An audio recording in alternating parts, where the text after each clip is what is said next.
ಇಲ್ಲ, ಇದು ಎರಡರಲ್ಲೊಂದು ವಿತರ್ಥವಾಗಲೇಬೇಕು.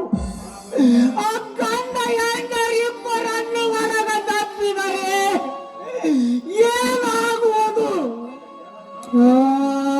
ಜಗನ್ನಾಥ ಸುವರ್ಣನ ಇಟ್ಟ ಸಂಬಂಧ ಸುಳ್ಳೆ.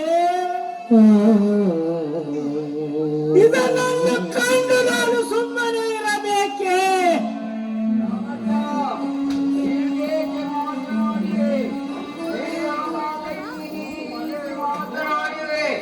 ಮುಂದೆ ಈ ಪ್ರಪಂಚದಲ್ಲಿ ಎಲ್ಲರೂ ಹೀಗೆ ತಮ್ಮ ಸೊಸೆಯಂತೆಯೇ ಹೀಗೆ ಮಾತಾಡುವುದು.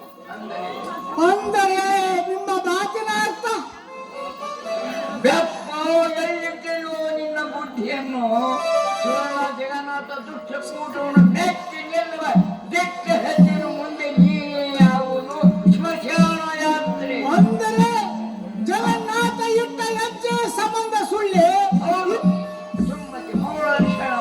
ಈಗ ಮನೆಯಲ್ಲಿ ನೀನಿಲ್ಲ ಸುಳಿದನು. ಈಗ ಮನೆಯಲ್ಲಿ ಏನು ಹೊಟ್ಟೆಗಾಗಿ ಒಂದು ಬಟ್ಟೆಗಾಗಿ ಇರುವ ಹಾಳು ಹೆಚ್ಚೇಕಾರರು ತೋರಿಸಿ ಹೋದರೆ ಮುಗಿಯಿತು ನಿನ್ನ ಇತಿಹಾಸ. ವಿಚಾರ ಮಾಡು, ವಿಚಾರ ಮಾಡಿ ನೋಡು.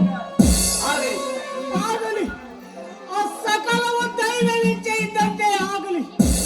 ಅವಕ್ಕೆ ವಯಸ್ಸಿನ ಕೆಲಸವನ್ನು ಮಾಡಿ ಈ ಪಾಪಿ ಜನ್ಮದಿಂದ ಮುಕ್ತನಾಗುತ್ತೇನೆ.